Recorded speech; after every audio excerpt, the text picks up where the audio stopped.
Warning, this podcast has stories of real-life events and true crime that happens every day. These stories may contain adult language and graphic or disturbing details not suitable for everyone. Listener discretion is advised. 132 in Bush, I've got him at gunpoint. You're pulling them out. 911, advise ready for escape. God! So to War Stories. I'm Tom. I'm Chuck. And how you been, man? How's everything? I mean, aside from needing a drink of your whiskey. It's been hot out here. Yeah. Just waiting on more doctor's appointments, and then waiting for my city just to send me to my doctors. Yeah. Send me to the 2 to 3 doctors that they need to Right. finalize everything. But How close are you, time-wise?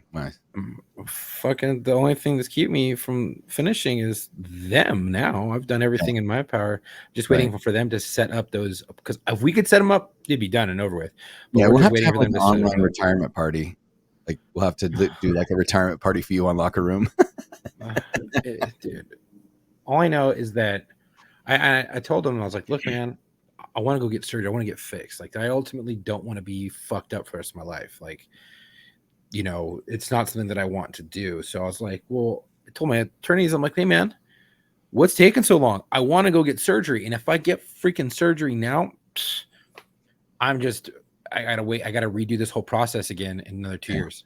Yeah. Because that's how long the recovery will be for a back surgery and a knee surgery.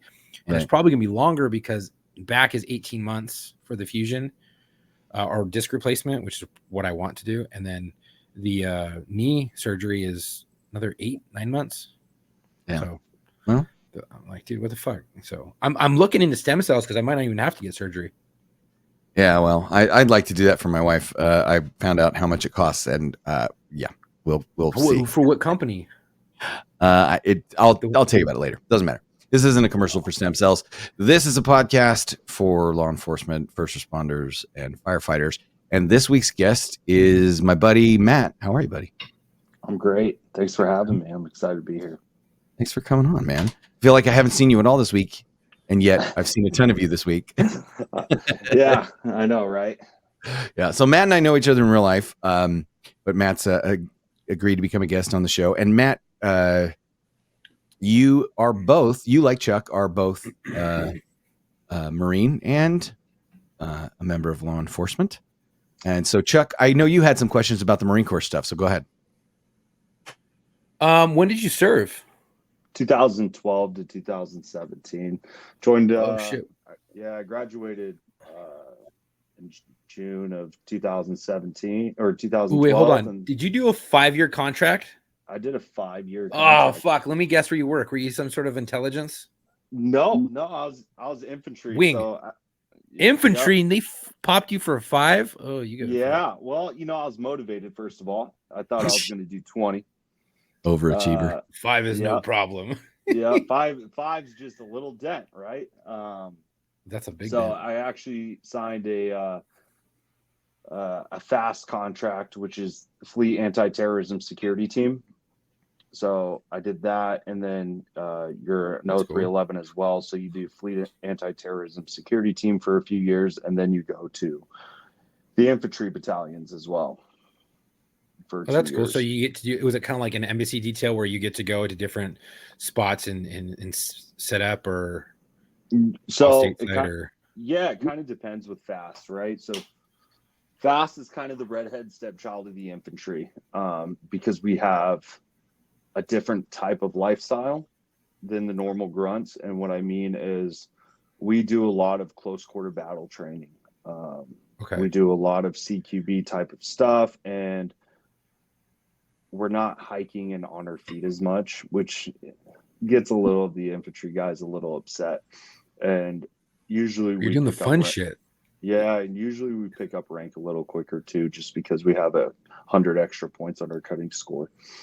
Right. Now, was that also one of the reasons why they gave you a 5 years, because they were going to put you into that unit right off the bat? Yep. So That's what I exactly. Yep. And usually the fast guys, we get a lot more deployments. So in total, I deployed 4 times in 5 years. That's awesome. Yeah. So we deploy a lot quicker, but they're a little bit different deployments. Like you go to Cuba, you go to Guantanamo Bay, and you work the fence line there, which not a lot of people know. Marines work that fence line. I've seen a few good men. Yeah. So I know about fence line shootings. Yeah, between Gitmo and the United States, exactly. So you do that, and I was in Charlie Fast, and Charlie Fast is the Middle East. So our main mission is, going to embassies that are being taken over. So like Benghazi is a perfect example. Right. That was Alpha Fast, and then my Fast company, my Fast platoon, was the infantry Marines in Iraq when ISIS surrounded Baghdad back in Father's Day of 2014, I believe. So it might have been 2014. Yeah. So when ISIS surrounded Baghdad, we got deployed from Bahrain and went into Iraq and ensured that the embassy was not going to be taken over by ISIS.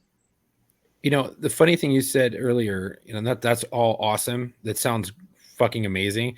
But something you said earlier when you're like, all the other infantry guys kind of get their, panties in a bunch because we don't do as much hiking. No, bitch, you're jealous because we get to do the cool shit. And you get to be stuck, going to the range and going on hikes and humps. And then when you're not, you're trying to fucking skate by and ghost out in your rooms and hide. 100%. And I mean, we have a better life too, because 100%.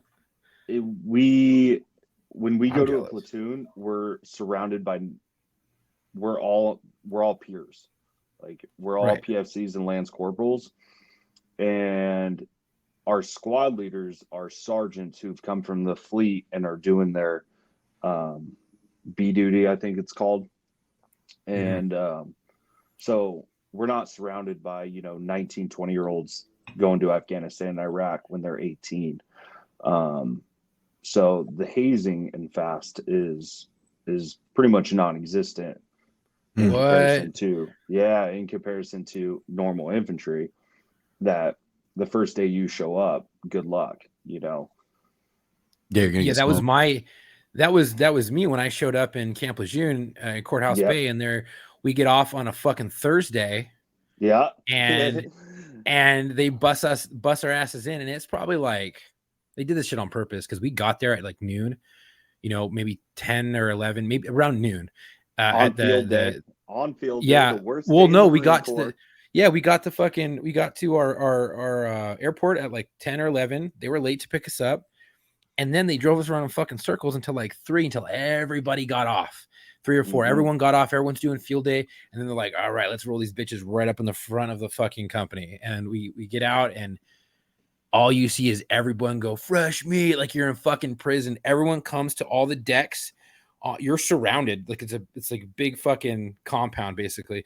You're all fucking surrounded. They're all hanging on the decks of the all 3 decks on surrounding you, and you just hear them fresh meat fucking throwing shit at you. You go, what the fuck did I just walk into? And then they walk you under a sign under the stairs that says "Welcome to the Suck," and I was like, oh fuck, what is this shit? And I'm here now. Yeah, I'm here. Yeah. It was like Morgan Freeman. It was at that moment he knew he had fucked up. Dude, it was fucking hazing all of my time when I was there. Yeah. That's the whole time. That's what battalion infantry is like. And I got really lucky because I did quite well in the Fast teams, and they actually sent me to advanced infantryman course while I was in Fast. And I was the first Marine from Fast to be qualified in advanced infantryman course. They had no clue how we were going to do because we're learning a different side of the infantry. And then to go from Fast straight into advanced infantryman course, they didn't know how I was going to do. And luckily I did well. I succeeded, became qualified as an advanced infantryman, which is what you needed to be a squad leader in 2015. the Marine Corps came down with that order that if you're going to be a squad leader in the infantry, you need to go through advanced infantryman course. Oh yeah. So about a month later, after I passed advanced infantryman course, I went to 2nd Battalion, 4th Marines, the Magnificent Bastards. In Pendleton. I thought 4th was generally for reserves. No. So cool story about 4th Marines. The 4th Marines is literally the bastards of the infantry, because 4th Marine Regiment is the only Marine Corps unit to retreat in war. Oh, really? Oh fuck. Yep. Which Yep. where again? So that happened in Korea under I believe it was an Army 2-star or an Army 3-star. But our colors are actually in Japan. Oh, no shit. Oh fuck, dude. Yeah. So yeah, Ain't getting that shit back, dude. Yeah, 1-4 is in Camp Horno. 2-4 is in San Mateo, which we're attached to 5th Marine Regiment, right? So we fall under 1-5, 2-5, 3-5, and then you have 2-4. And then 3-4, I believe, is part of 7th Marines. So they're in 29 Palms. So they're part of 1-7-2. Okay, wait. I want to read this because I find the last words on this sentence telling. Okay, it says, though under-equipped and outnumbered, the 4th Marine Regiment fought valiantly. They were eventually forced to surrender on 6 May 1942 under orders from Major General J.M. Wainwright, U.S. Army. Yeah. So that's kind of a stain under the Marine Corps. It's the Army's fault. You can So blame 4th Marine Regiment, that's out of Oki. Yeah, so our colors are in Oki. Right, but is that when you said you went to 4th Marines? Is that where you got stationed? Was Okinawa? No. So we're attached under a different Marine regiment. So 1-4, 2-4, and 3-4 are all separated. Okay. Oh, damn. It's interesting. It's super weird. Something I never knew until I was part of 2-4. So you're in California? Yeah. I'm in San Mateo. What is crazy is that fucking 4th tracks for us. It's so weird, but it's out of Texas, but they're all reserves. Oh, really? Yeah. And I was like, that's an odd place to keep like the reserve. Like you figure you put it like, I guess because it's centralized, right? Since the reserves is kind of central in the United States with Texas, kind of split it down the middle. I guess kind of, but I figured they'd probably be on one of the coasts, like like the rest of the Marine Corps. Yeah, put the reservists with the Camp Pendleton out there, because the school battalion's out there and all that stuff, and so you went in 2012, and you got fucking 5 years later. How'd you like the full 5 years? Like, was that a long stint where you're like, fuck my life? Because I was getting out in 2011. That's when they did the reduction of force. And so I got out right as you came in. And so hearing someone get a 5-year contract, you guys had to have done some pretty cool stuff. And, but I mean, that's still a long time. I mean, I normally see guys getting shafted with 5 years as cooks or getting straight screwed. Like, yeah, we'll give you 5 years and we'll put you open contract. And then, but that was before the reduction of force, where they needed bodies and they wanted to make sure that they could withstand or maintain the numbers of the United States Marine Corps for fucking the battle to ensue, like overseas and stuff like that. But after coming in at the best, I guess the beginning of the reduction of force, how was that? Like, how was all of that? Yeah, it changed a lot over my 5 years. It changed, and I mean, it really changed a lot in my last year. Is that when they got rid of TANs or deserts? I mean, sorry, deserts. No, they got rid of deserts, I think, in 2018. Okay, because I remember seeing that. I was like, what the fuck? Yeah, that was right after. They got rid of deserts just to bring them back. Yeah, that's the Marine Corps way. And they got rid of rolling sleeves for a while. Yeah, What? so that came back while I was in. That came back probably 2015. 2016. So it started while you had just got there, because I was still rolling my sleeves when I got out, and then so they Yep. got rid of rolling sleeves. So you're having to sweat your nuts off in the summertime with long sleeves, and Yep. then towards the tail end, they're like, "Oh no, you can roll your sleeves again." Yep. Because I remember, 2012 was my drill instructors were pretty pissed off because they just got rid of rolling sleeves, and that was just another thing to haze you on. Do you know why they got rid of it? No clue. So from what I heard, they got rid of it, and that's the same time where they really cracked down on the tattoo policy, is because they didn't want the Marines to look scary. Right. Yep. 100%. I'm like, that's our whole point.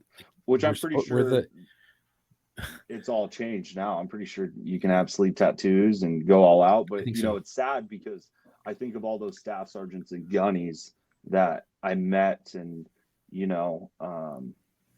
they were all kicked out, and it's like this was some of the best leadership that we had for fighting wars, and you just gone. When I was doing steps and taps, I literally had a staff sergeant right next to me, or he was a staff sergeant or a gunny, and he had been in for 15 years or 14 years at that point. And they were basically telling him, like, you're getting separated. Like, we're not going to allow you to finish because you didn't promote. And he's like, because I like what I'm fucking doing. And this is my livelihood. I wanted to do a career. And they were basically telling him, nope, sorry, you didn't promote on the last time you were supposed to promote. You should have promoted. That way we'd have kept you in. If not, you're gone. You have you become a staff sergeant. I think at the time they were giving them like 4 or 5 years to promote up. And if you didn't promote out of that, they were separating you. Well, honorably, obviously, but they were just, hey, you weren't getting to retirement, Right. And there's a lot of things, like, as I'm looking back, and now we're in 2024, it's just like, man, this sucks, and before we get into all that, I'm also extremely thankful for what the Marine Corps gave me. Absolutely. I was extremely blessed. I was pretty successful as a Marine, and my last deployment, before we get into that, we're gonna unpack all of it. We got it. We got plenty of time. We got time, right? So when I went to 2-4, again, you have to remember, redhead stepchild. I'm coming from fast. I didn't live the infantry life. I'm a corporal about to pick up sergeant. And I get there first day, and they're just like, all right, where are we gonna stick this dude? And I was talking to the master gunnery sergeant, and they're trying to figure out what company to put me in. And I told him I went to advanced infantryman course, and his whole persona just changed. Like, snap of the finger, talking to me like a fresh boot, to, okay, this guy's actually worth something. We don't have to send this guy to school. He's proven himself to be a leader. Now, where do you want to go? And we were talking about, like, can you swim? I'm like, that's a weird question. Yeah, I'm a pretty strong swimmer. Did you get sent to swim qual? Like McWiss and stuff like that? No, I wasn't that great. I was intermediate, but people don't understand the difference between intermediate and advanced swim qual is insane. Yes. Because like beginner is so low. Intermediate's barely above that. And then advanced is through my ceiling. Yeah, so we had to be intermediate in our unit. Were you boat company? No, I was Amtrak. So we were amphibious. Okay. So I went through 3 different swim quals to qualify. And you had to be at a certain level. I forget the level. It's been out for. If you've ever seen Chuck, he's not built for swimming. No, I think like a motherfucker. So the treading water was the hardest fucking part for me, and I'm like, I can't fucking float. And I had to my second swim qual. So you did the first one in boot camp, right? And they grade you and whatever. And I did okay. And then I was in Camp Pendleton, and they're like, no, this dude's tracks, he has to be the next level up. So they sent me to this fucking, we're all like recon and shit trains and stuff. You've seen like videos, and they sent us into the pool. We had to do this weird fucking thing where you have to go around full battle rattle, pack everything, gun, and you have to go around, and then you have to swim in the fucking pool, go through like a little course, and it's deep, and then you have to do a buddy rescue. Yep. And the guy that I had to go rescue could not fucking swim. You I don't think literally he had ever to had rescue him. I had to rescue him. and He was needed a fighting. rescue. It was a real rescue. He was right. And so my buddy, going into this, I had a really good friend. This is off Knock him topic, out. but still on topic. But he was a rescue swimmer for the Navy. And he was like the best swimmer you would ever ask for. It's like, these are the dudes that go down in like the big ass like Atlantic seas and shit like that, where boats go down and they have to go rescue people, and like Arctic waters and crazy shit, like just high seas, rough terrain in water, and they have to go and rescue people. And he was telling me, he's like, if someone fucking is all swimming, what do you do if someone's squirming like that and you can't get them under control? He's like, you punch them in the fucking face. Knock him out. It's a fight. You knock him out, punch 'em and in you water. disengage. Throw 'em on their Either back. they're going to drown. Yeah, Right? Like, can't here, drown me. let go. I'm going to punch you. You're disengage Yeah, because you're not going to so drown what me. I did, Or you knock them out and you drag their Yeah. unconscious ass to shore. knowing that, what I did is I grabbed the dude, I put him on his back. I went to go put him on my back. I put my gun over the top of him, and I start swimming right to go to the other side. And it's literally, you have to swim to one side of the pool, just to the other, like horizontally, not Yeah, 20 feet. long ways. And I grab him, I put him on his back. He fucking freaks out because a little bit of water splashed into his face, and he starts thrashing. So I fucking smacked him in the face. I pushed him off of me, and then I picked him back up and put him back on me. And I finished it. I brought him to the other side. I rescued him. And because I did that, they were trying to disqualify me. And then fuck me. But I eventually I argued it, and I was like, this is bullshit. Like, he was trying to drown me.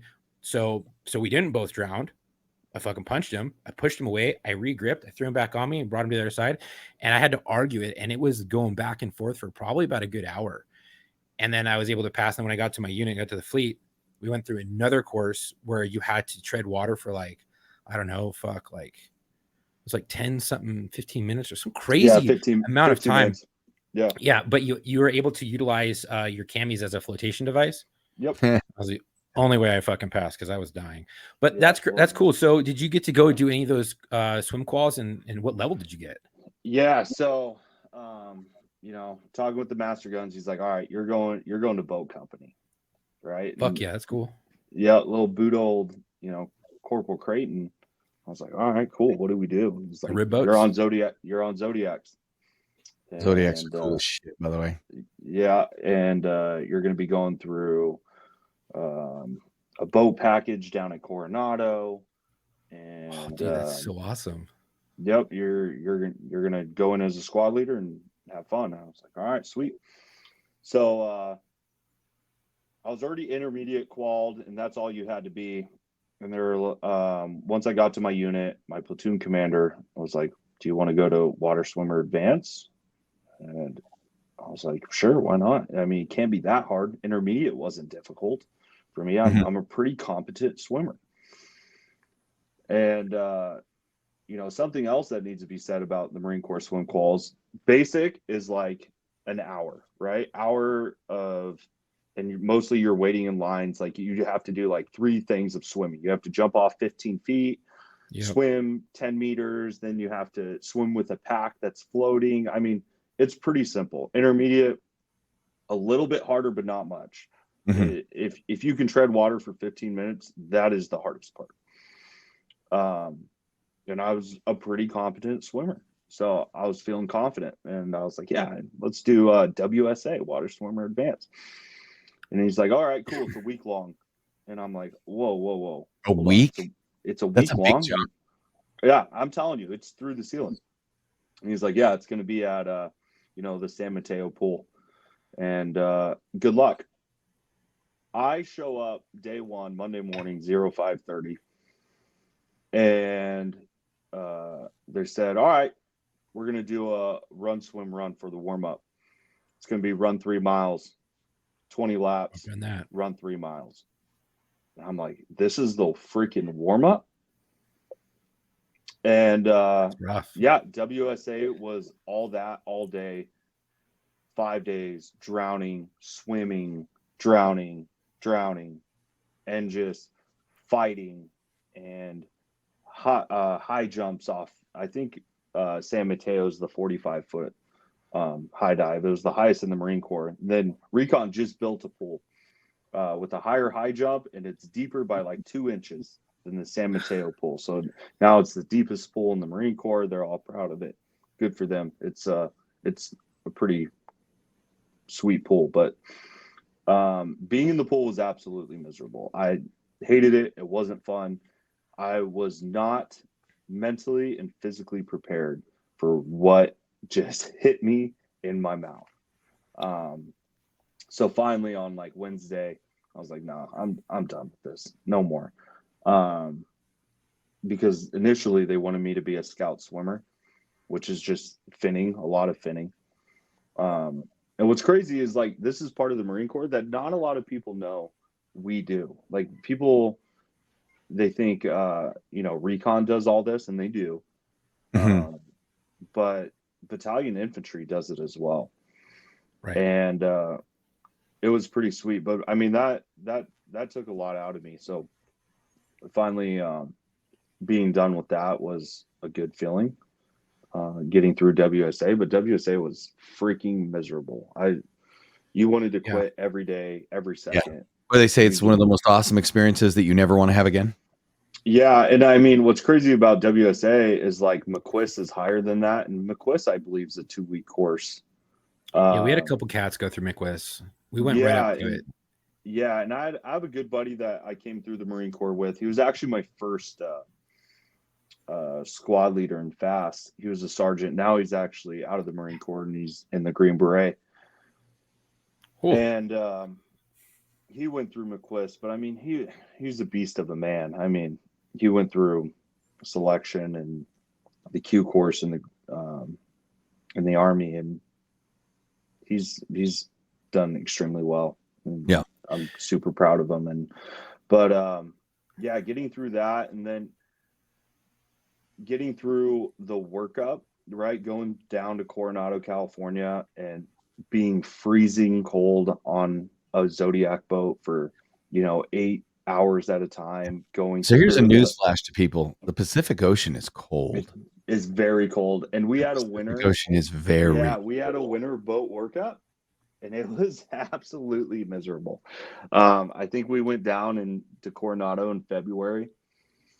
And I mean, it was 4 weeks of just being completely miserable. And it's funny because we're with the Buds class that's down there. We just watch them, right?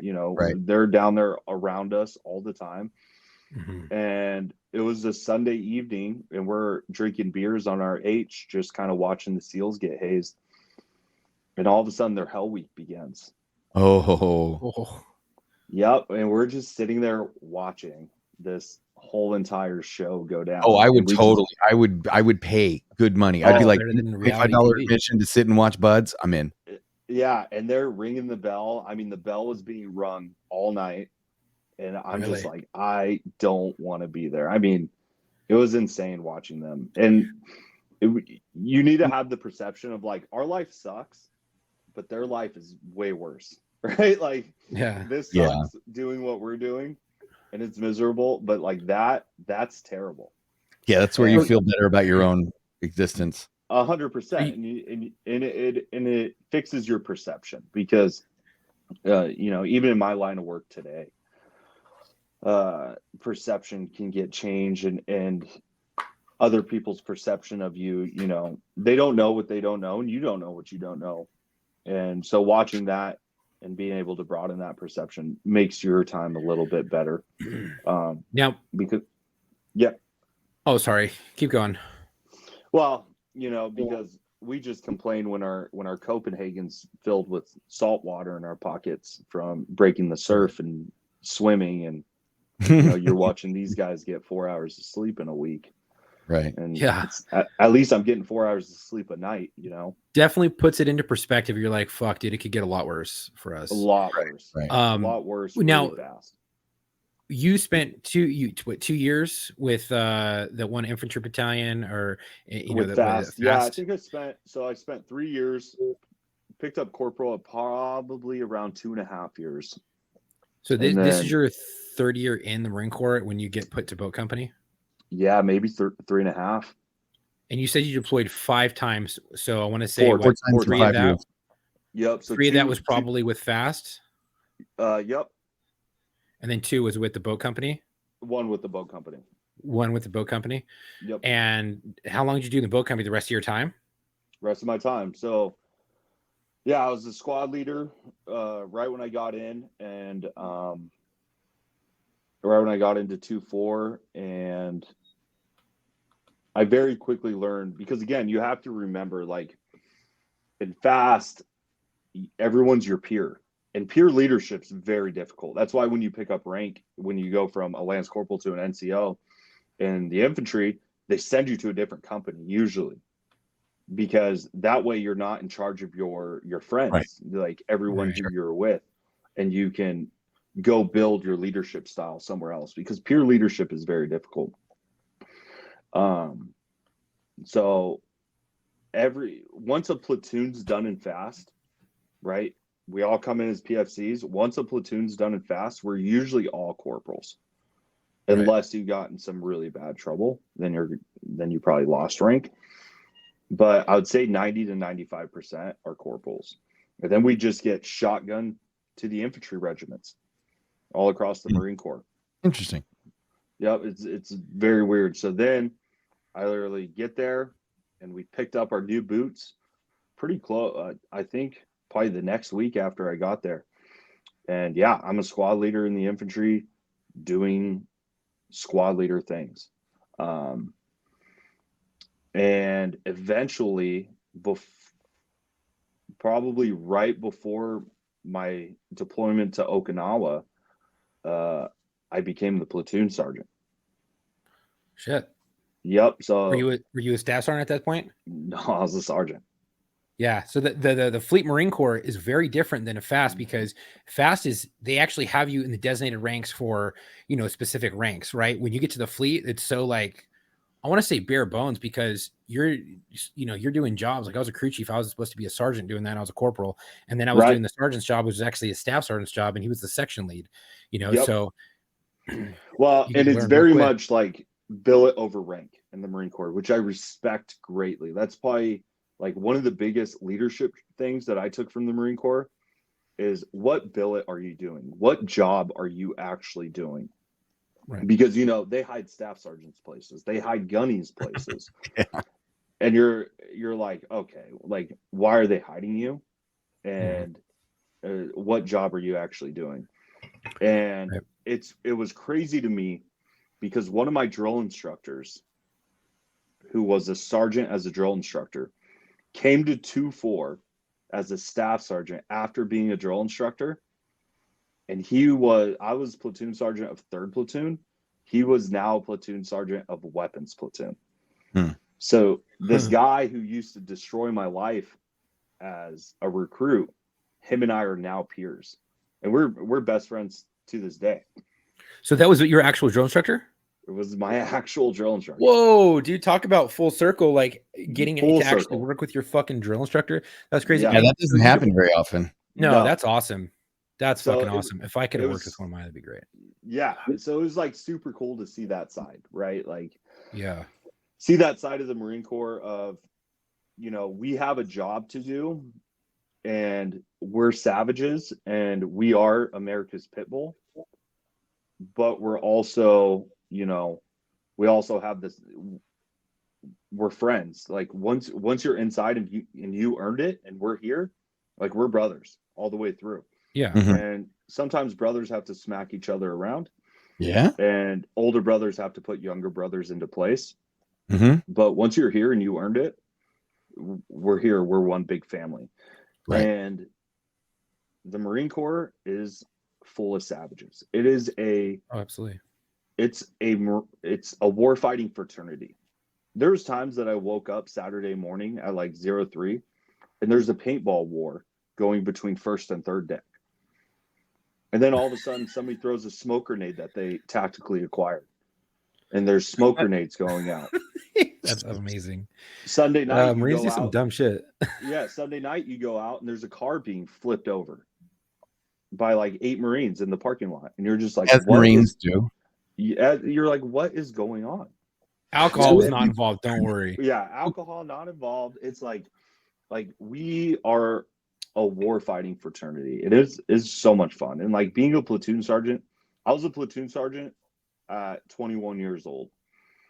And I remember just being held to such a high standard because I wasn't, initially part of the infantry, right? I went this bastard way, picked up rank, and then having to come back into the infantry regiments and kind of earn my way through was it taught me a lot. It taught me a lot about, where's your ego at? Where's your confidence at? And because if you come in and you just try to be an asshole to everyone as a corporal coming in from fast, you're going to get eaten alive. Like I watched it. Yeah, I watched it over and over and over by, corporals that would come in. It's like demanding respect instead of earning it. Right, 100%. And just getting eaten alive by lance corporals. Because again, it's billet over rank, and like nobody's going to protect it. Even as a platoon sergeant, I got corporals from fast when I was a platoon sergeant, and I'm like, yeah, you're not even a team leader, man. Like you're going to follow this lance corporal because that's the way it is. It's what you know, not what rank you have on your meritocracy. So what kinds of things did you get to do when you were deployed? What kind of action did you get into, or how did they use you? What was the most fun thing you got to do, or the most memorable thing when you go out? The best thing was it fast? Yeah, the best thing I ever did was be on the counter sniper team for John Kerry when he was in Iraq. Oh, that was probably like the coolest thing. I still have his challenge coin. I use it in it's my golf ball marker when I play golf. Yeah, I don't like command, but getting to do something like that regardless is cool. And he had his own challenge coin, like a John Kerry. Was it a bottle of ketchup? No, it's a Secretary of State, right? So that was cool. Not it's the position you salute the rank, not the person, right? Yeah. So it was like having the Secretary of State and working with the SEALs out there and the Green Beret that was out there, because we very quickly thought Baghdad was going to go down. We thought it was going to be the next Benghazi. When they were surrounding. When they were surrounding Baghdad. And ISIS very quickly figured out they did not want to fight the United States Marine Corps conventionally. I think a lot of people figured that out pretty quickly. Yeah. So, what they ended up, once we showed up and showed them. How does that go down? How do you deal with ISIS surrounding Baghdad, and how do you set that up? What happens when you get there, right? You arrive in Baghdad, and then they do what? Yeah, so the AC-130 or the C-130 before us took a RPG on landing. Probably about 30 minutes before we arrived. We ended up landing at the airport right there, the base, and we just started loading up and flew straight onto a helicopter into Baghdad, into the embassy. And they drop you on the roof? No, they didn't drop us on the roof. The United States Baghdad and embassy, or the United States Embassy in Baghdad, is a very big place. It's huge. And I mean, that was where Triple Canopy, there's tons of guys in Triple Canopy that were already there. That was their main headquarters. And one of the guys that I used to work with in law enforcement was there when we showed up as Marines. He was there working for Triple Canopy, which again is another, like, it's a small world type of thing. But as soon as we showed up, we need to start with ISIS made a very bad decision of spreading out too quickly across Iraq. Okay. And to try to get to Baghdad. Once that happened, we took out their supply lines. And then once they figured out that they didn't want to fight the Marine Corps, They then started going northeast and trying to attack the Kurds up there. And pretty much Baghdad did not take much action after that. Once we initially landed and special operations went out, drones went out, they tried mortaring us and vehicle-borne IEDs into the embassy, but they just realized very quickly it was not going to work. So when you guys were there, were you guys taking like shots and stuff like that? And you said mortars Yep. and stuff. Yep. So what was the rules of engagement? Very lax. Oh fuck! So you guys were able to just, hey, there's a car coming, they're not stopping. Let's just fucking line it up. Yep. You know, military age males with firearms, like it was very lax, because you have to think we were the first infantry Marines into Iraq since we pulled out of Iraq in what, 2011, 2010. Yeah. So this is now. Yeah, they started that in like the 2009. They started pulling out, and then Yep. So now we're in 2014, and the embassy's about to be the next Benghazi. Absolutely not, right? And this was kept kind of, it was not widely publicized, let's put it that way, right? It was, Yeah. I guess, because it didn't happen. It almost was like it didn't make the news because you guys did such a good job of making it not go to shit. Yeah, and I remember they said like 45 Marines on the ground in Baghdad. And I mean, we also had a ton of special operations cats with us, and Of course there's going to be, yeah. And so they really focused on the Northeast with protecting the Kurds. But again, ISIS just spread out too far across Iraq. And they realized we were not going to let Baghdad fall.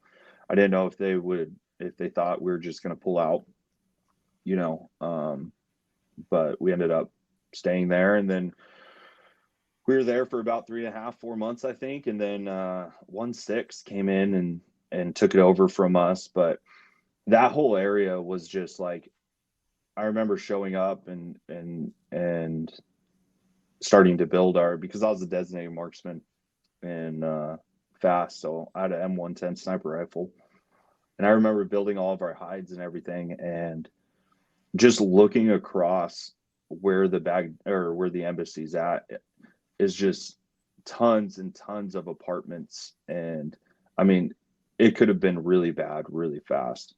Yeah, they have high ground for sure. Oh, that, and I mean, so many hiding holes, and yeah, I just remember looking like, all right, this is the modern day Alamo. Like, did you guys get in any shit while you were there? Yeah, we definitely had some ticks, but not much. It was just testing to see what we were going to do. They sent a lot of mortars our way,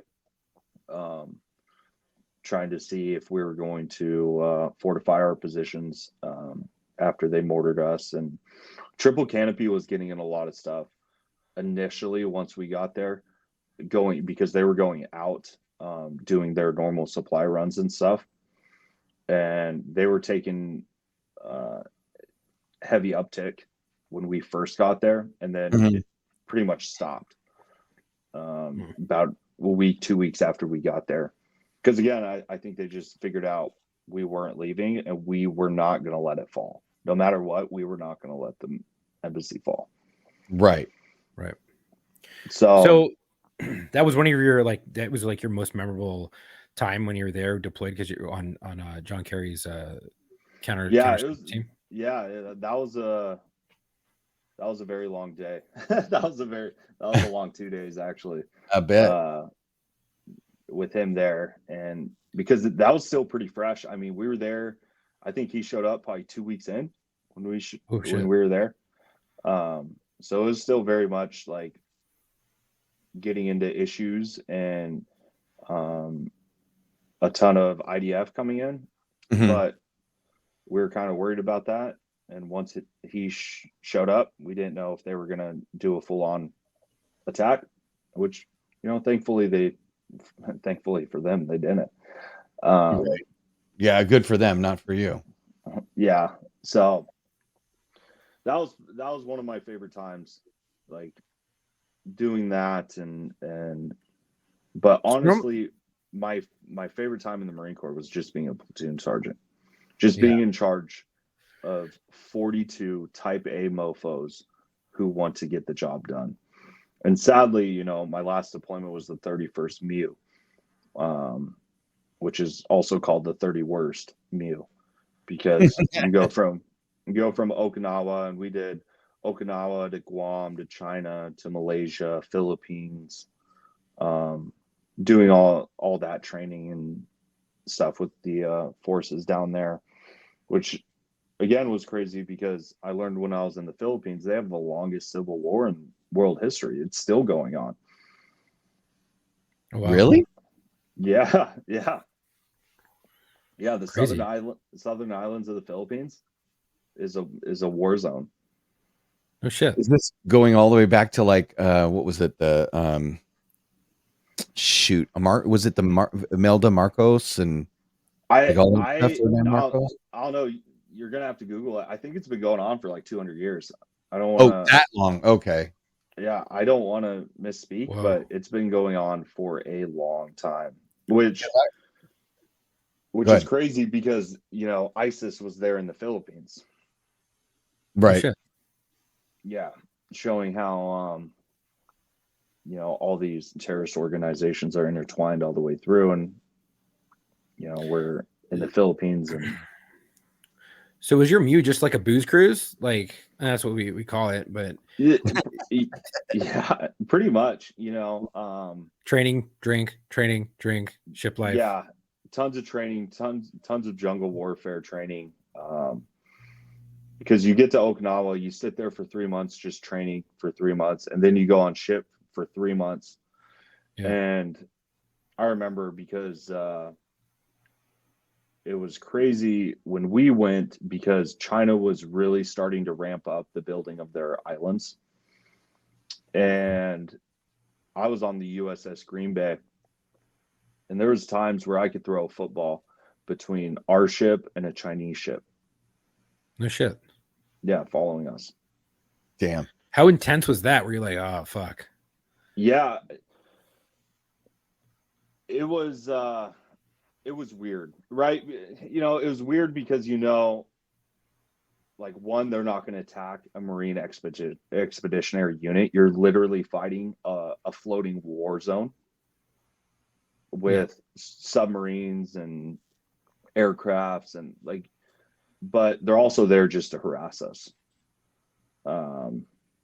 Because they know we're not going to do anything crazy, and we know they're not going to do anything crazy. And they just follow us there and turn off all of our communications. What? Yeah. We Holy weren't shit. allowed to. Yeah, we weren't allowed to call home. We literally floated for, I think, 35 days straight, while the Chinese just followed us. That's horrible. And then that's because you guys shut that down for operational security, right? Because you don't want them to intercept anything. Yep.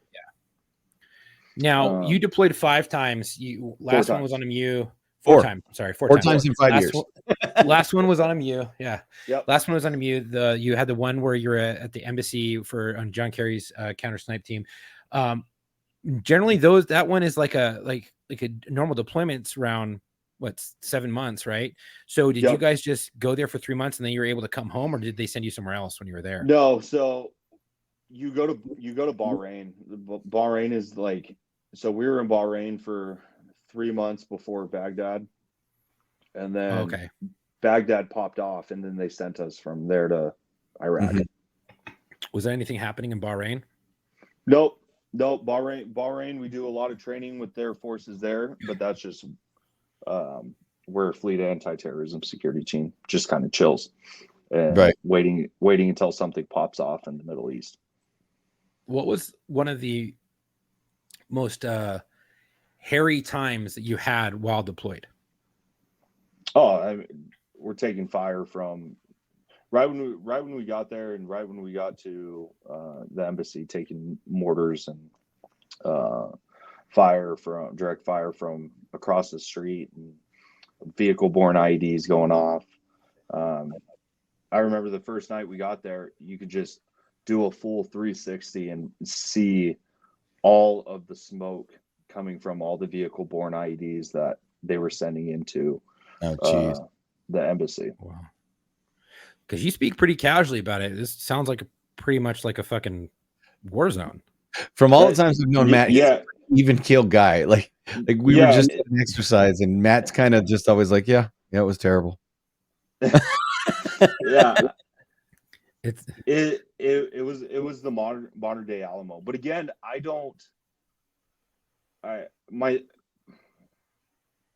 try to always have an outside the box perception on things. And like my time in the Marine Corps was nothing compared to guys in Fallujah, was nothing compared to guys in Ramadi, was nothing compared to the guys in Kandahar. Like literally nothing. There was times where, yeah, this is definitely hairy and this could definitely go really bad, really fast, but it's also not near as bad as what it could have been. Right. Mm-hmm. right. So I just try to keep that perception of, you know, it's really not that bad. It could always be worse. It could always be worse. You know, I got out of the Marine Corps with all my limbs, with all my fingers, and I'm really thankful for that. You know, I've had friends who are not that lucky. And then when I got out, you know, I had a very tough time once I got out transitioning to the civilian type of world. I bet. Because I mean, once I got my DD-214, my company first sergeant asked me to pass word to my Marines. Like being a platoon sergeant was so much fun. And at the end of the day, the Marine Corps, I was really contemplating going to be an instructor at infantry officer course for 4 years. And doing another hitch. Yeah, and re-enlisting and doing another 4. But the issue that me and my wife, I got married. I've been married 11 years. I'm 30 years old. So I got married at 19. And our oldest son is 9 years old. So he was born right after Iraq. And I already did 5 years and I was gone all the time. If I wasn't deployed, I was gone training. Right. And, you know, the normal peacetime Marine Corps workup, show up Monday, go to the field Monday, Tuesday, Wednesday, Thursday, you're gone. Friday morning, you get back. Friday evening, weapons maintenance. God forbid you're losing a piece of serialized equipment.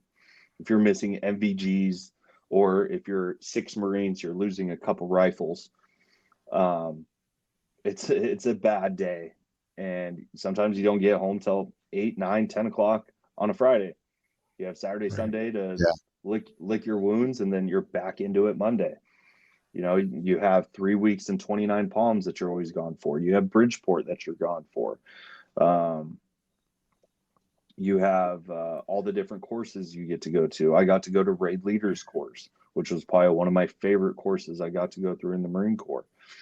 So you're always gone. And at that point, being married for 4 or 5 years, having the decision of, do I do 4 more, come back a staff sergeant, close to gunny. I'm already a platoon sergeant. Like I'm going to come back, be a platoon sergeant again, deploy 2, 3 more times. And I have to keep re-enlisting, because at that point, if you do 9, I tell everyone this. Might as well if just you keep re-enlist. If you do 9, do 20. Yeah, if you do 9, do 20. Because you would have retired at 39 years old. Yeah. Yep. Yeah. And not only that, you know, people in the Marine Corps, veterans have a very hard time understanding that when you get out of the Marine Corps, nobody gives a fuck. Nobody cares about it, what you did. No, the world is not owed to you. So now you're going to get out of the Marine Corps at 27 years old. All your adult life has been in the Marine Corps. You get out with no life experience, no true life experience in the realm of civilians. Right. But you have all this military experience, and you have a hard time focusing on, how can this carry me into my adult life now? Right. And guys have a very hard time realizing that nobody cares. Right. Here you were in charge of millions of dollars, billions of dollars worth of equipment. You were a leader of men. You had uniform, you had rank, you had importance, you were part of a group, you were this, that, and then all of a sudden, You're nothing. you're Yeah, you're and nothing. you walk out on the street and you can't get a job, That's why a lot of cats weeping when on they a get out. construction site. Yeah, that's why a lot of cats when they get out, they're like trying to get back in. Yeah. Fucking really quick, like because they're just like, I can't do this shit, myself included. They realize very quickly the real world is a shitty place, and now guys are getting out. Like, I can't imagine all the people, all the veterans that got into it in Afghanistan and lost friends and brothers and watched the fall of Afghanistan happen. That whole thing was absolutely terrible. Mhm. And super sad because, the war on terror has been going on for over 20 years. And Yeah, at this point, we should just understand it's not going to stop. yeah, and not only that, I mean, now we're paying the Taliban. Yeah, as the United States government, like, Yeah. what a big slap in the face for all of the veterans. Mm-hmm. Now, because Matt, go ahead. No, go for it. Finish your sentence. Well, usually, the United States has a really bad. We have a really bad track record of paying our enemies while they're our friends, and then later they become our enemies. Right. Bin Laden. Yeah. Yep. 100%. Like we always feed, especially in proxy wars, we feed the enemy of our enemy. Yeah. And then when the enemy of our enemy defeats their enemy, they become our enemy. Yeah. And then we act like we're surprised. What happened? Right. And then now we're paying them after the fact too. Yeah, it's like, wild. What? Why do we do this? Who knows? Politics, bro. Just politics. Well, you know what? I think we're getting to a point where I actually want to continue this conversation, but we're almost out of time. I would love to get into that subject more of the transitioning out, because it's something we've talked about several times. We've talked to many, many different people, and it's always a different. It's very different, but always the same, if that makes sense. And I've often said, when you get out of the military, you'd be shocked at how many people either go into law enforcement or prison, right? Like, it's a weird. There's lots of people that get out of the military and go do other things, but there is a very clear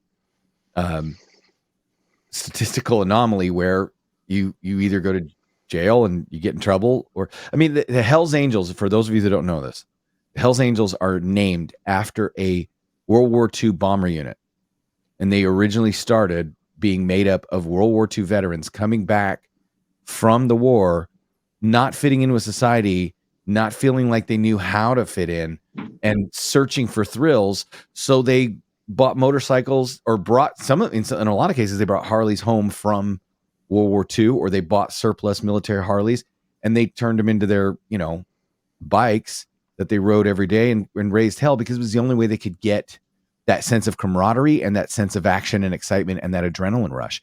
So, you can go be a cop and get that adrenaline rush and get the uniform and get the camaraderie, or you can go join a motorcycle gang or a criminal enterprise and get the same camaraderie and excitement on the other side of the fence.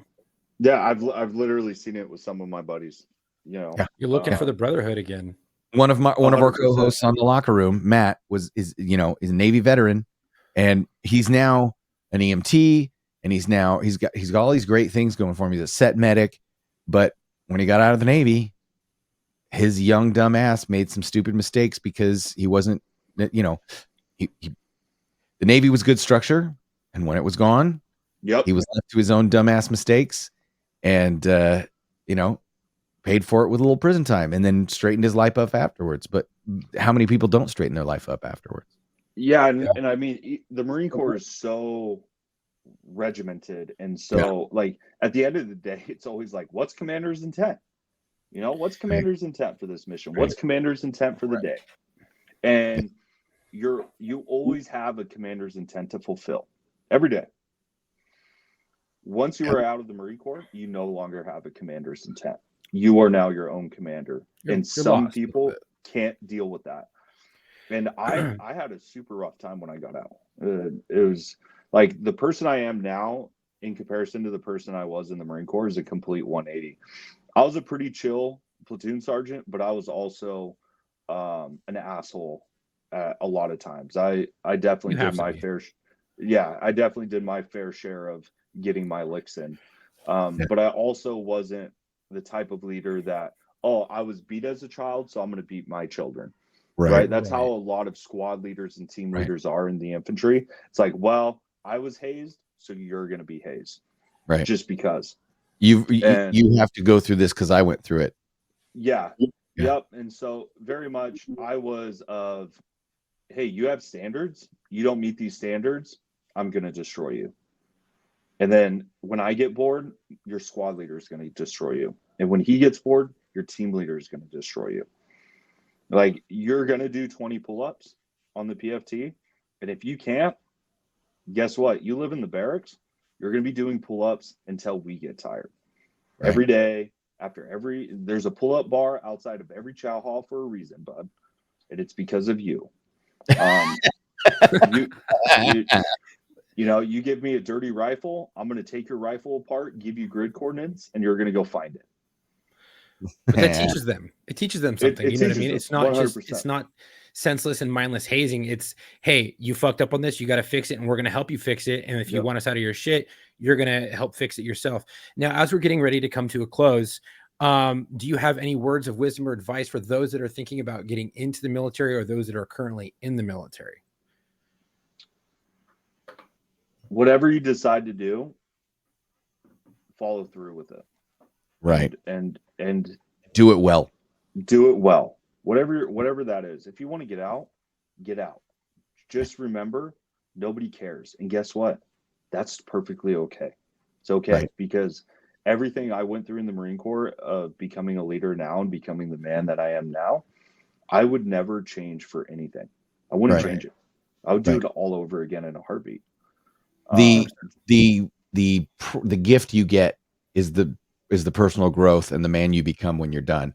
You don't need the applause and the parades and all that. If you're looking for, that's why I tell people, if you get into police work or you go into public service to get rich or famous, you're going to be sad, very, very sad, real quick when you realize that this ain't that. And if you do get rich and famous doing this job, you're doing it wrong.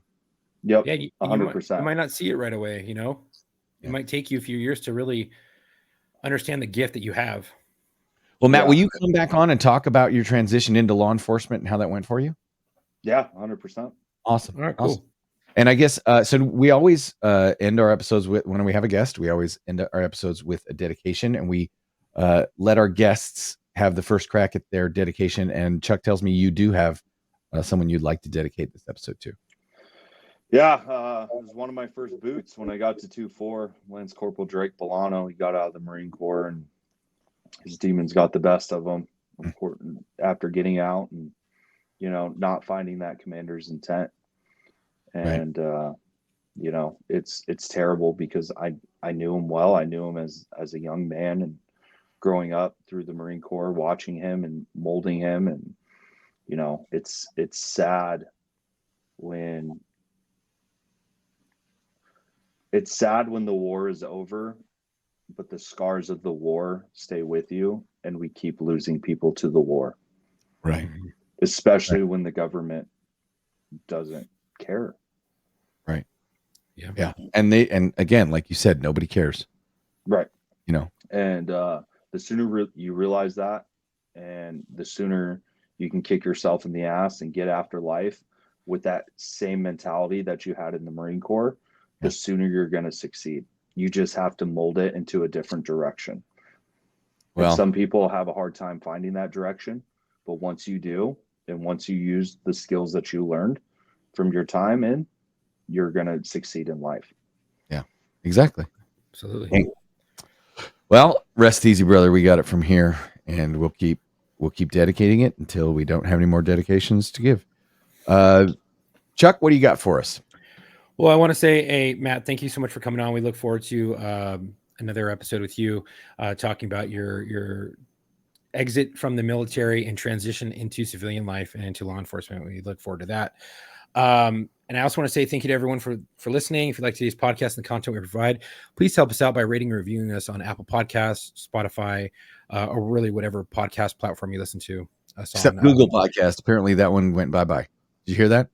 Oh, no, I Google- didn't. Google Google Podcasts. just What? dumped their Google Play podcast platform for whatever reason. Oh. Weird.